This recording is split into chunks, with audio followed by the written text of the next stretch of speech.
Well, hey guys, welcome back to the show.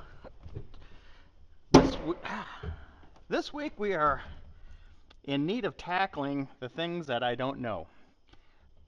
One, I don't know how to convert this air conditioning to work with this 6R80. Two, fuel system.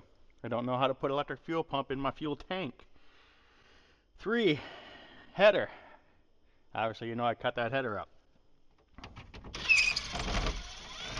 But I've got some ideas.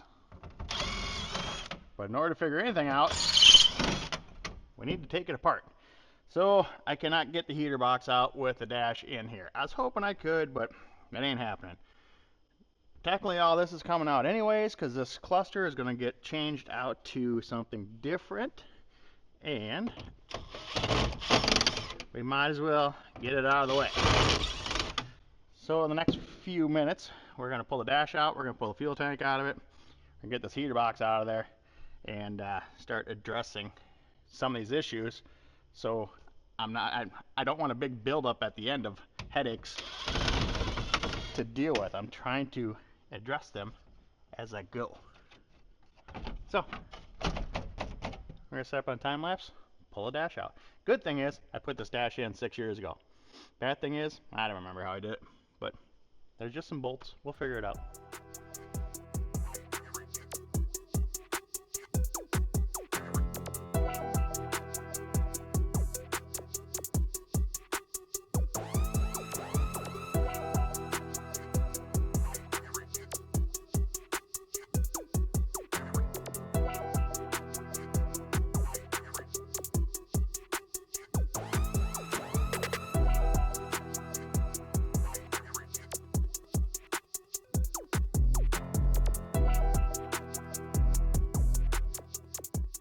I think we got everything unhooked, which isn't much.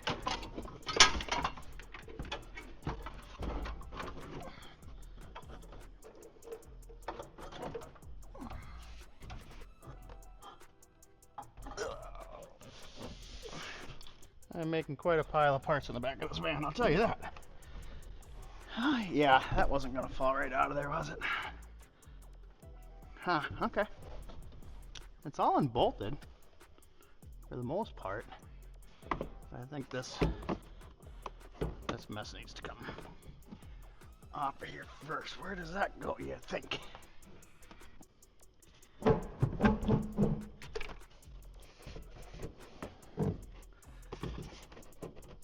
Here's the screw or something. I put all this in, but I just don't remember. Oh, okay, it's clipped. Okay. Actually, if we just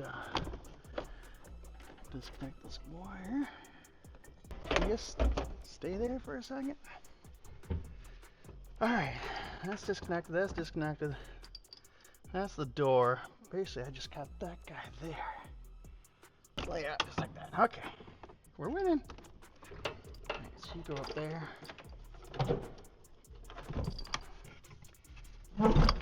See, all this was melted in the engine fire, so I put all this in, used obviously. Wow, that's heavy. Okay. All right, that's out. What can I do with this? That's it. So my goal is figure out how this comes apart to get to the evaporator. What I want to do is incorporate an evaporator out of an F-150 or a Mustang or some sort of Ford product, something that will tie into the original AC lines and be sized for. This got compression fittings with a TXV valve. I mean, it's all old school and I don't want to use it. Okay, looks like the whole front comes off. All right, let's do that.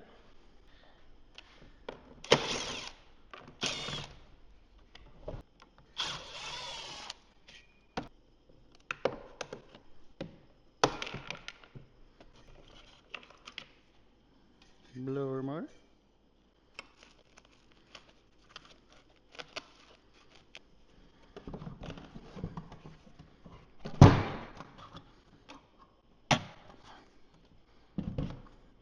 Look at the size of that sucker, huh?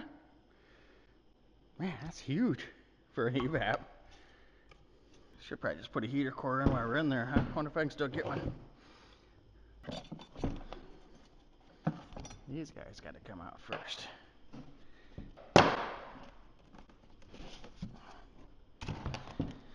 The main reason I'm going to replace the heater core is I've had to flush this thing like, I don't know, 3-4 times. Pretty much every fall I need to flush it because we don't have any heat. You got to remember, this thing's from Arizona. The heater hasn't really been turned on in 50 frickin' years. Anyways, I'm going to find a new one of those, and then we'll get back to this here. Well guys, it's Sunday night and there's not a whole lot going on, so I thought I would come out and try to figure out what I'm going to do with the heater box. So heater core, we got a new one. Is it the exact same? No. This one's a little smaller. I'm making it work. The evaporator, we got the evaporator out of it. This is the original evap. I ordered one for 13 F-150, which is this guy, and you can see the obvious size comparison, which makes you think we're in trouble, but we're actually not bad off. These lines here, so on the Mustang they come out here, in the F-150 they come straight out the end, and that's kind of what we got going on with this system here. It comes straight out the end, so they didn't come straight out, but they do come straight out now. How's that sound? We made some adjustments to it. So with that being said, now it's the same height as the stock one, so it actually fits in there nicely, but there's no way to fasten it because all the fastening system was part of this here. It's all one piece, and I cannot weld aluminum, and I don't even want to try to weld this. I mean, you're going to destroy that crap's so thin. So what I'm opting to do here is I went out to Menards and found some 1/2-inch aluminum angle iron. That way it won't rust, obviously. And I think we're just going to rivet each side, top and bottom. So now it's in a channel, so it can't fall. And we need to make up the distance.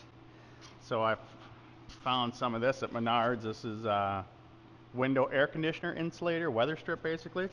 And it just so happens to be about the same diameter as that. I'm thinking a little spray adhesive. So basically I think I'm going to rivet these in, top and bottom, and seal it up with that. Put the heater core in it, and it should actually be pretty done. We'll have to probably do, I did make a door, so the old access cover didn't fit well, so made a new one that's going to slide down behind that.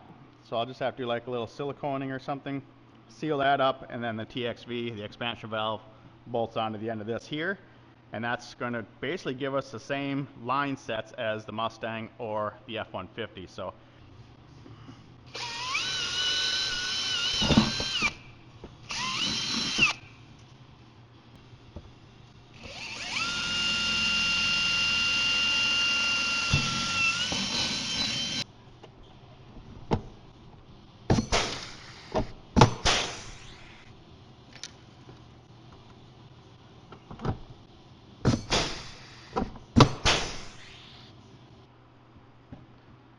well, so far so good. The rails are in. I think it's going to work really well.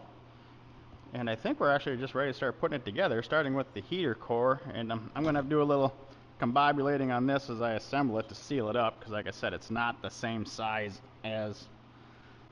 This is what it calls for, but you know how it is. Mine's 50 years old. This one's not. Which I can't believe there's a steel. I mean, why would you put steel in here? You know it's going to rust.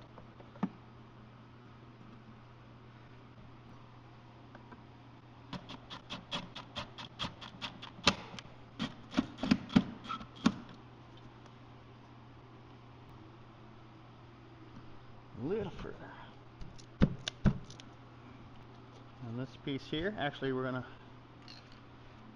and I did label it too, what it's out of in case I forget someday and I have to replace it.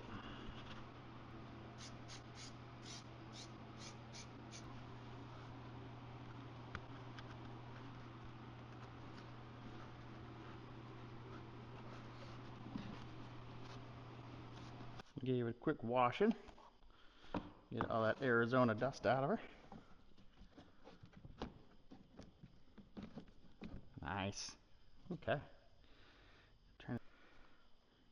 Okay, so it screws through everything together, right? So we got to put this door back in though, if I remember how it came out of there.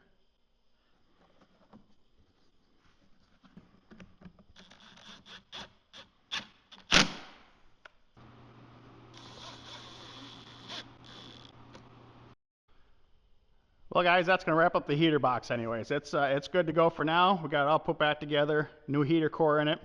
We are now switched over to an evaporator. I have a 13 F150. We got the expansion valves on, ready to go, blocked up, plated, insulated, sealed up. It's pretty much ready to go back in the truck, but I'm not going to put it back in yet because it's kind of being my way. Next, we're going to move on to the cooling system, but before we jump into that, I just want to show you the dash cluster quick so you can kind of figure out what I'm doing here. So this is the factory van cluster here, and this is a factory cluster. I have a Bronco / F150. So although the clusters are the same from a Bronco to a van, you can see that they have two different mounting options. This is how they mount in the truck, and this is how they mount in the van. So my only option from Dakota Digital, which is what I want to go with, and this is a Dakota Digital electronic dash cluster for a Bronco 78 to 79. And you can see it has the truck mounts, but it does not have the mounts for the van. So technically it won't fit in the van, but we're going to make it fit in the van. I basically need to take that and attach it to this trim cluster, and it's proven to be kind of difficult. Not because I can't do it, but because the cluster itself, the original gauge cluster trim, is super fragile. Every time I take the screw out and put it back in, creating something, it cracks a little more. And 2 mounts have already broke off the stupid thing. So I'm going to have to get some epoxy out. We're going to do some creating on that. So we're going to do that another day. So tonight we're moving on to cooling system. So obviously I have no cooling. The original Ford van stuff is not going to work. The radiator would probably work, but the condenser's not going to work. I need a transmission cooler. I need electronic fans. I need everything modern. So I thought, what's the easiest way to do this that is just simple, right? So this is what I come up with. So I called my buddy Jeremy down at LKQ and had him order me up all the cooling for a 13 Mustang GT. So this is stock radiator, stock condenser, stock fans, stock oil cooler is right here. So my theory is if I can make this work in that van, I can use all the original cooling. I can use all the original hoses. I can use pretty much everything and take a lot of guesswork out of the situation. So we got it all together, and I'm going to show you what I got going on because this is pretty stupid, but I'm going to show you anyways. Check this out.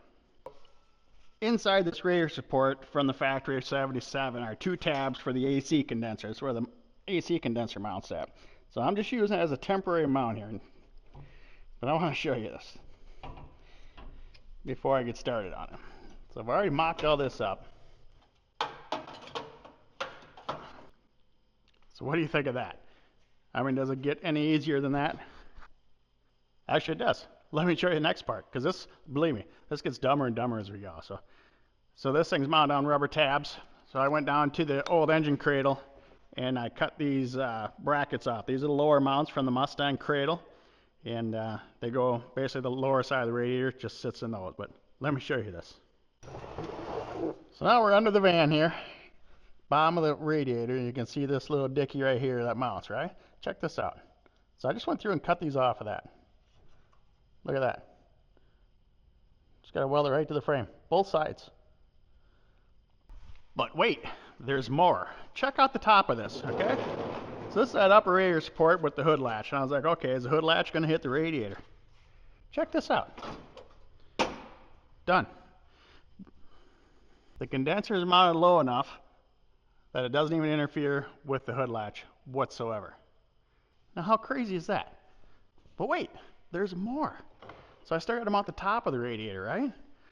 So I went over to the old bucket of crap left over from that 13 Mustang. And these here are the upper mounts. They bolt onto the radiator support, kind of like this, right? If I take them and bend them right here, up 90 degrees, right? Right there. Cut it, bend it up, probably put some tacks on there to hold it in place. Then all I gotta do is drill the holes through the front of this, 2 bolts, and it's done. So seriously, we're just gonna get started and see if we can get this done yet tonight. Okay, so we threw those mounts on the frame and just threw a couple tacks, just enough to hold them where I want them. We're gonna do a little bit of fabbing, but I wanna get the radiator out of the way here. So now we can see what we're creating, and it's pretty straightforward. I mean, we just got to build some brackets to fill in that top void right there. We just need to build something here, build something here. So now the radiator's out, we can see what we got going on here. Basically, this is what we're welding to the frame. These are the stock mounts from the Mustang, but there was a big space back here. So we cut a couple pieces of basically 2-inch square tubing and cut to fit up in there. So now we're just going to burn those pieces in. And then once those are burned in, the radiator will be ready to put in, and we'll start working on the top mount. So I'll get this done quick.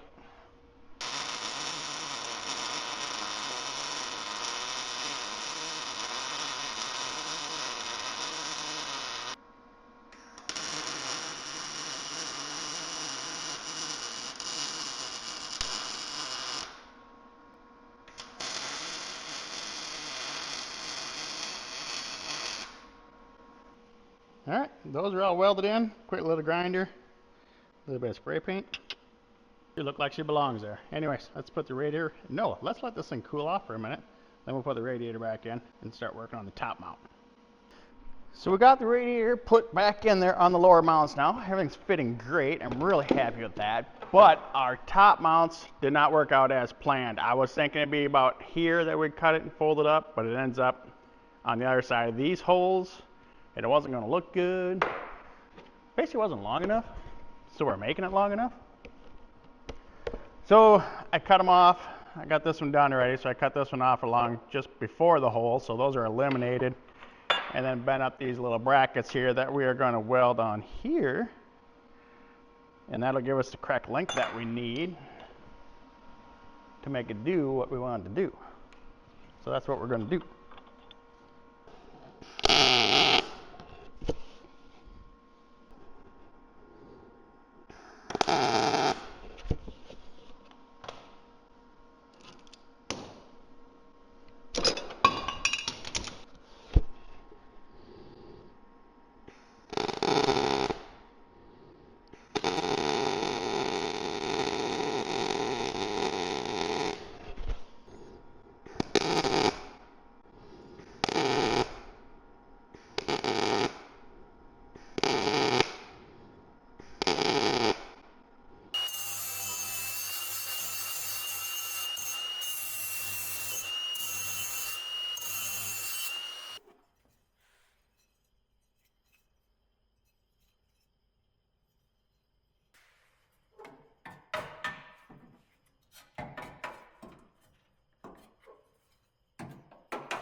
And just like that, we have radiator, condenser, fans, tranny cooler, And even, look at this, factory degas bottle. So now everything is technically original 2013 Mustang. So now all we gotta do is order stock radiator hoses, and it's pretty much all done. I think I am going to take some time, maybe the next couple days here, and create something to bolt on these factory radiator support, the factory radiator bolts here. Basically a piece of sheet metal, come over and block this area to direct air more into the radiator. I'll probably build a little something on this side here. I should probably build something up there. It's pretty wide open. Air is going to come in and go right up through there. So still got a little fabbing to do, but should be pretty simple. But I think that's it for tonight. Tomorrow, fuel system. Yay! Anyways, see you in the morning.